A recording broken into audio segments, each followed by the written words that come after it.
In today's video, I want to talk about why neurotypical logic fails during high cortisol autistic meltdown events. Now, if you, as the neurotypical spouse, have ever said something like, well, I'm just trying to help you think through this. Can we just talk about this calmly? Or why are you reacting like this? It doesn't make sense. And things got worse instead of better? This video is going to explain exactly why that happens. Because what looks like a communication breakdown is actually something very different. It's a neurological state shift. And if you don't understand that shift, you're going to unintentionally escalate the very thing you're trying to calm. So today we're going to talk about why logic literally stops working during autistic meltdowns, why neurotypical communication becomes a foreign language in those moments, and most importantly, what actually stabilizes the situation instead. Because this is not about better communication. This is about recognizing a biological emergency. Let's talk about the misunderstanding that damages neurodiverse relationships. We're going to start with the core understanding here. Most neurotypical partners interpret meltdowns like this. Well, they're overreacting, or they're being irrational, or they need to calm down and think clearly. And so the response becomes reasoning, explaining, clarifying, correcting, trying to reason with. But here's the problem. During a high cortisol meltdown, the autistic nervous system is not in a state where reasoning is accessible. It's not just reduced or impaired, it's unavailable. So when logic is introduced in that moment, it doesn't land. Well, not the way you want it to land. How it lands is pressure, confusion, and threat. And this is where couples get stuck in a painful loop. The more the neurotypical partner tries to bring clarity, the more the autistic partner experiences overload. So let's look at what's actually happening in the autistic brain. We're going to translate this biologically. During a meltdown, the autistic body is flooded with stress hormones, especially cortisol. This shifts the brain out of prefrontal cortex functioning, which is logic, language, and reasoning, and into survival-based processing, which is fight, flight, freeze. So what you're dealing with is not a thinking problem, it's a nervous system state problem. And here's the key insight. When the nervous system is in survival mode, language processing changes dramatically. Words become hard to interpret. Words become hard to organize. They become hard to respond to. So when the neurotypical partner says, well, let's just talk about what's going on here, the autistic brain may hear something closer to, I need you to perform cognitively right now while your system is shutting down.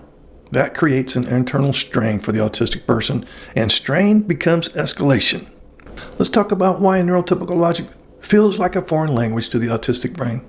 This is where the metaphor matters.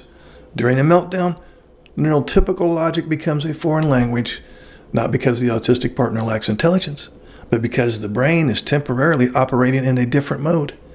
Imagine this. You're in the middle of a panic response, and someone starts explaining something to you in a language you normally understand, but your brain can't process it right now.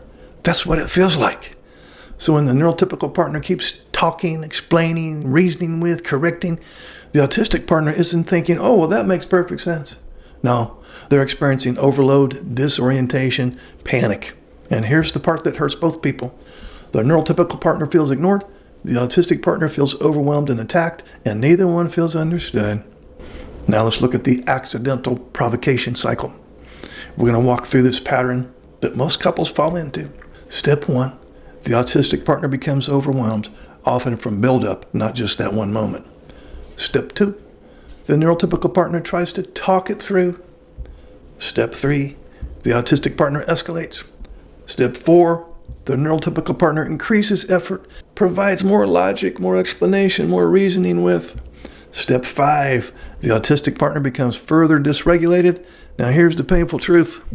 Both people are trying to fix the same damn thing, but are using opposite strategies. One is trying to solve cognitively, the other needs physiological stabilization. So instead of resolution, you get mutual escalation with good intentions. Now let's talk about the reframe that changes everything. Here's the shift that will change your relationship. A meltdown is not a communication failure. It's a biological event. And once you see it that way, you stop asking, well, how do I get through to them? And you start asking, how do I help their nervous system stabilize? That one shift right there moves from accidental harm to protective response. Now let's talk about what actually works in the moment. Let's get very practical here. If logic doesn't work, what does? 1. Reduce verbal input. Less talking equals less load. Instead of, can you explain what's going on? Or would you just be willing to talk this out? Try. I'm here. You don't have to talk. If you get to the point where you want to talk, let me know. 2. Lower the environmental stimulation. Reduce noise, dim lights, create physical space. Here, you're not trying to solve the issue per se. You're trying to calm the nervous system. 3, use predictable, simple language. If you do speak, keep it minimal and consistent. You know what? You're safe. We can pause anytime you want. No pressure right now. 4, stop trying to resolve the topic. This is huge. Don't try to fix the argument during a meltdown. You're not in a problem-solving window. You're in a regulation problem window. 5, respect shutdown or withdrawal. If the autistic partner pulls away, that's not abandonment. That's his attempt at self-regulation. 6, revisit it later when the brain is back online. Only after regulation returns do you say, okay, can we go back and understand what happened there? That's when logic becomes useful again. Now let's talk about validating both partners. I want to ground this for both sides. For the neurotypical partner, you're not wrong for wanting clarity. Your heart's in the right place. Your intentions were good. You were doing the best that you know how to do given the circumstances. You're just applying it at the wrong time. For the autistic partner, you're not failing to communicate. You're not insensitive, uncaring, selfish, narcissistic, etc. Your system is prioritizing survival over language. Neither of you is the problem. The timing is the problem. So if you take one thing from this little video here, let it be this. Stop trying to use logic during a biological storm. Because when you shift from, hey, let's figure this out right now if we can, let's stabilize this first. We'll try to figure it out later. And with that, you protect trust in the marriage, safety in the marriage, and the foundation in the marriage. And that changes everything. If this resonates, like, subscribe, comment. I will read and respond to your comment. I'll see you in the next video. Would you like to schedule a paid private coaching session? This will be in the form of a face-to-face Zoom call. Underneath any of my videos, you'll see this Calendly link. If you click on that link, it'll open up my calendar. You can pick the available days and times that works for your schedule. You'll get a follow-up email immediately after purchasing a session that will have the Zoom link that coincides with the day and time that you picked. I will get an email too that you scheduled a session, and I will be available on that exact day and time, and we will talk. I look forward to working with you.